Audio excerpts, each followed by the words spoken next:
아내는 늘 단정했고 무던했다. 말수가 많은 편은 아니었지만 감정의 기복 없이 차분했고 그게 좋았다. 직장에서는 실력으로 인정받는 사람이었고 집에서도 조용히 자기 몫을 해냈다. 그런 아내를 나는 늘 신뢰했고 한 번도 의심해본 적이 없었다. 하지만 어느 날부터인가 뭔가 조금씩 어긋나기 시작했다. 매주 수요일마다 회식이 생겼고 토요일 오전엔 혼자 운동을 나간다며 외출이 잦아졌다. 평소 별다른 외출이 없던 사람이 갑자기 혼자만의 시간이 필요하다고 말했을 땐 그럴 수 있겠다 생각했다. 누구나 숨 쉴 공간이 필요한 법이니까. 의심이 처음 고개를 든 건 아내의 차량 블랙박스에서였다. 차량 정기점검을 위해 블랙박스 영상을 확인하던 중 화요일 저녁에 찍힌 영상이 눈에 들어왔다. 아내는 그날 늦게까지 회사 일이 있다며 퇴근이 어렵다고 했었다. 그런데 영상엔 낮에 집을 나선 아내가 회사 방향이 아닌 외곽의 한 아파트 단지로 차를 몰고 가는 장면이 고스란히 남아 있었다.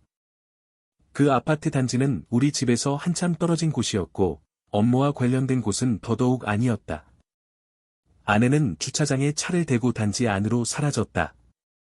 영상은 그로부터 3시간 뒤에야 다시 움직였고 아내는 집에 돌아와 아무 일 없다는 듯 피곤한 얼굴로 현관을 들어섰다.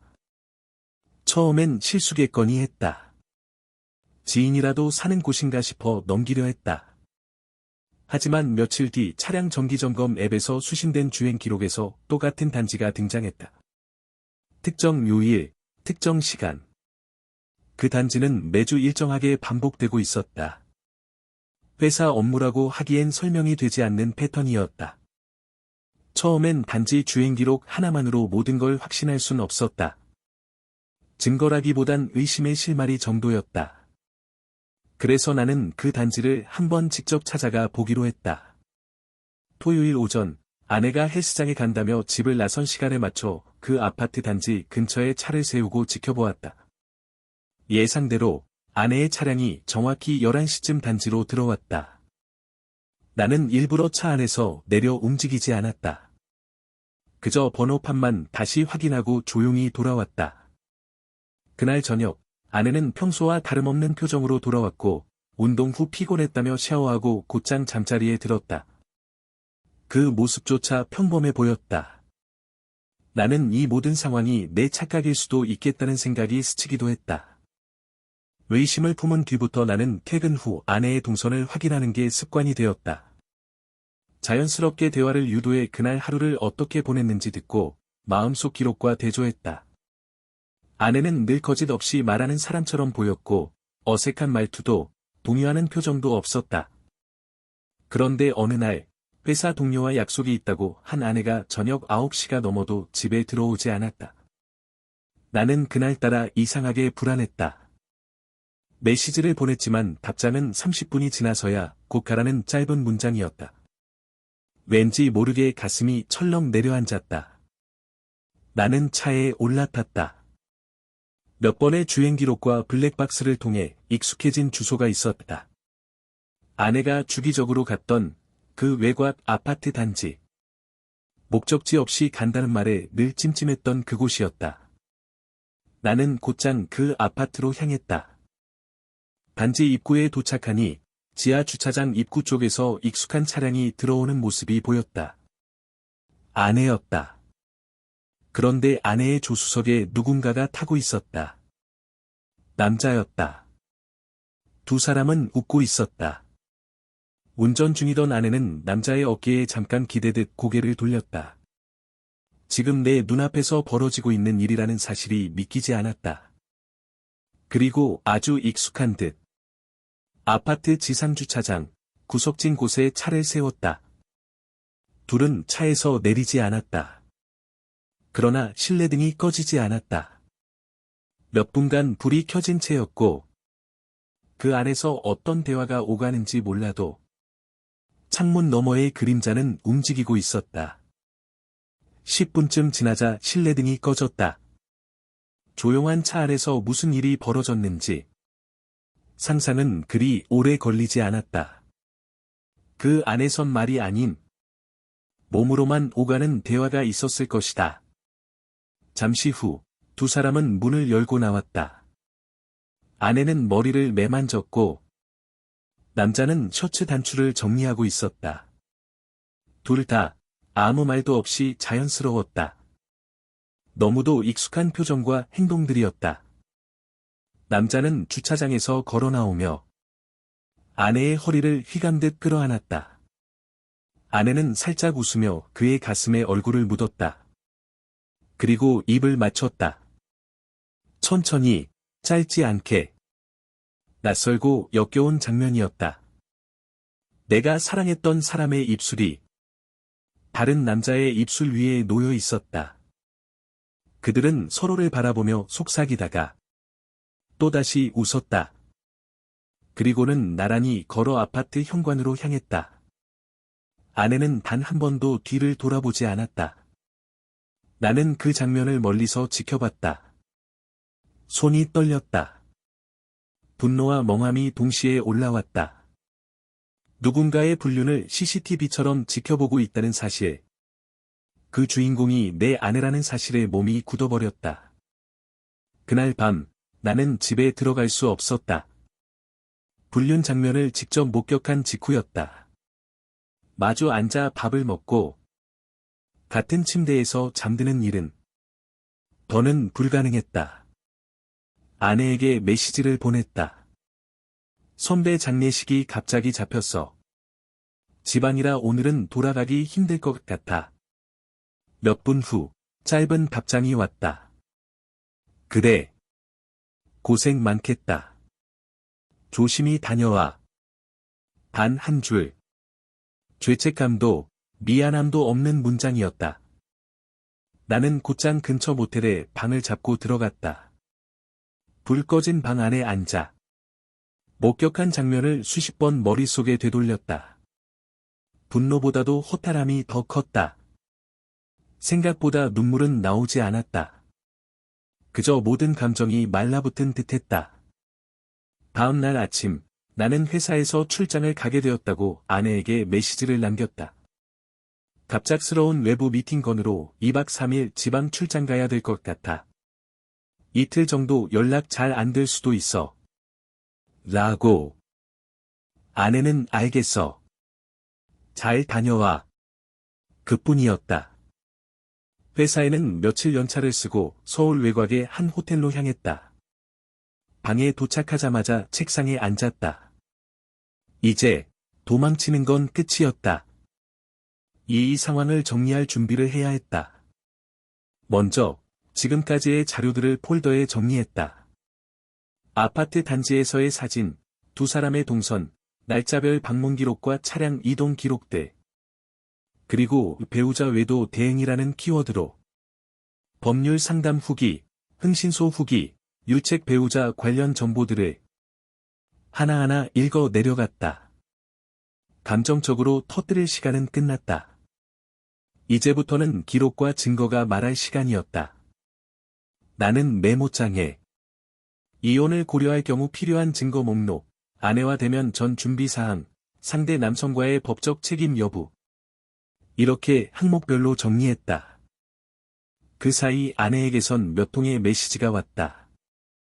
출장은 어때? 밥은 챙겨 먹고 있지? 나는 읽기만 하고 답하지 않았다. 아내가 보낸 말들은 이제 더는 아내로서의 언어가 아니었다. 그 순간 나는 확신했다. 이 결혼은 끝이 났다고. 그리고 이제부터는 내가 끝내야 할 차례라는 것도. 출장이라고 둘러댄 채 호텔방에서 며칠 지냈다. 한 끼도 제대로 먹지 않았고 누워 있어도 잠은 오지 않았다. 온몸이 말라가듯 감정이 식어갔다. 그러다 문득 생각이 들었다. 이 여자, 지금도 아무렇지 않게 살아가고 있겠지. 오늘도 거기 갔을까? 이번 주도 그 인간 만났을까? 생각만으로도 구역질이 났다. 그날 밤, 나는 마지막으로 한 가지를 더 확인하고 싶었다. 아내는 내 출장 이틀째 되는 날, 작업실에 있는 내 노트북을 잠깐 썼다. 와이파이 연결 안 돼서 잠깐 내 거 썼어. 아내는 아무렇지 않게 말했다.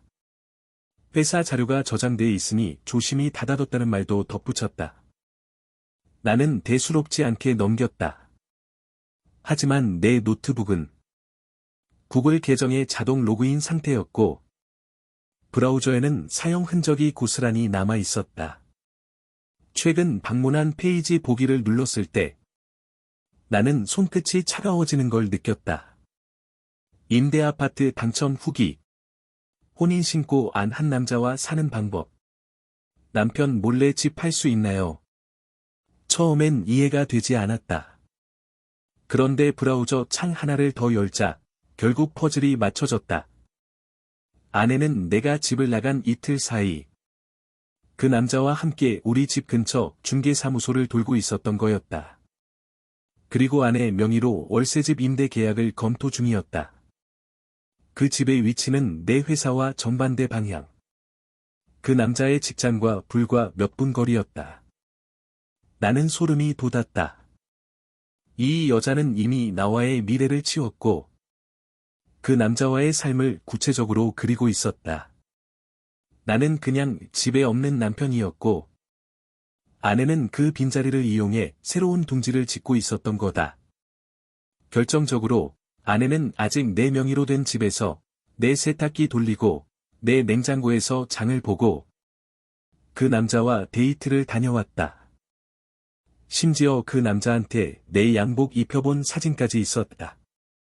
내 와이셔츠, 내 재킷. 그 순간 나는 말 그대로 웃음이 났다. 미친 듯이 참을 수가 없었다. 그 남자는 내가 입던 셔츠를 입고 내 냉장고에서 꺼낸 맥주를 마시며 아내와 웃고 있었다. 그리고 그 모습이 CCTV에 고스란히 찍혀 있었다. 내가 설치한 건 아니었다. 이 집은 원래 단독주택이고 앞집에 방범용 CCTV가 있었을 뿐이다. 그 각도 안에 우리 집 창문이 살짝 걸쳐 있었던 것. 그걸 우연히 알게 된 건 진짜 우연이었다. 앞집 할머니가 우리 집에 배달이 잘못 왔다며 영상을 돌려보던 중 젊은 남자가 내 집에 드나들던데? 그 말 한마디에 나는 바로 찾아가 확인했다. 화면엔 아내가 남자에게 셔츠를 입혀주고 가볍게 목덜미에 입맞춤을 하는 장면이 있었다.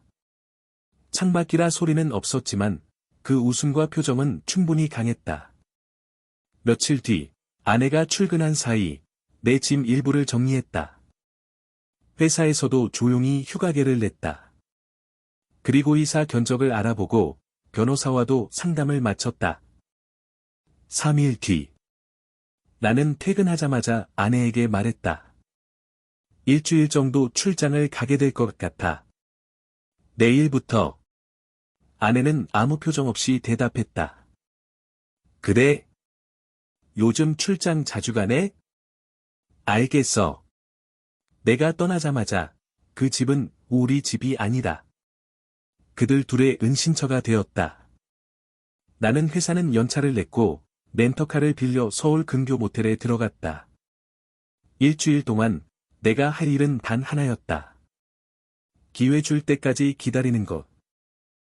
넷째 날 밤이었다. 집 근처에 대기하고 있던 나는 익숙한 SUV가 골목으로 들어오는 걸 봤다. 운전석엔 그 남자, 조수석엔 내 아내. 둘은 웃고 있었다. 주차를 하고 장바구니를 꺼내고 자연스럽게 집으로 들어갔다. 그 장면을 나는 차 안에서 조용히 지켜봤다. 1시간쯤 지나 나는 문 앞에 섰다. 비밀번호는 바뀌지 않았고 집 안은 어두웠다. 현관문을 조용히 열고 들어서자 거실 소파에 둘이 나란히 누워 영화를 보고 있었다. 불은 꺼져 있었고 스크린에 비친 장면 때문에 둘의 얼굴만 희미하게 보였다. 아내가 먼저 나를 봤다. 그 순간 아내가 들고 있던 맥주캔이 떨어졌다. 그 남자는 화들짝 놀라 일어나 티셔츠를 추스르며 아, 이건 오해야. 나는 아무 말도 하지 않았다. 그들의 옆을 지나 조용히 안방으로 들어갔다. 옷장 문을 열고 여권, 계약서, 서류 가방을 꺼냈다. 그리고 나오는 길에 테이블 위에 이혼 서류 봉투 하나를 툭 놓고 말했다. 더럽게 어디 내 집에서 이딴 짓을 해? 경찰 부르기 전에 내 집에서 당장 나가. 그리고 현관문을 열고 나갔다. 뒤에서 무슨 말을 했는지, 잡으려 했는지조차 기억나지 않는다. 그건 감정이 있을 때 가능한 반응이고, 난 이미 감정이 없었으니까. 다음 날 변호사 사무실에서 아내의 외도 사실을 명확히 확인했습니다. 짧게 진술하고 모든 절차를 넘겼다. 그 이후로 아내의 연락은 단 한 통도 받지 않았다. 며칠 뒤 앞집 할머니로부터 전해 들은 말은 그날 내가 나오고 나서도 한참을 있다가 새벽에 나왔다고 한다. 이젠 그 둘이 무슨 짓을 해도 난 상관없지 않다. 오늘은 퇴근하고 집에 가서 조용히 맥주나 마셔야겠다.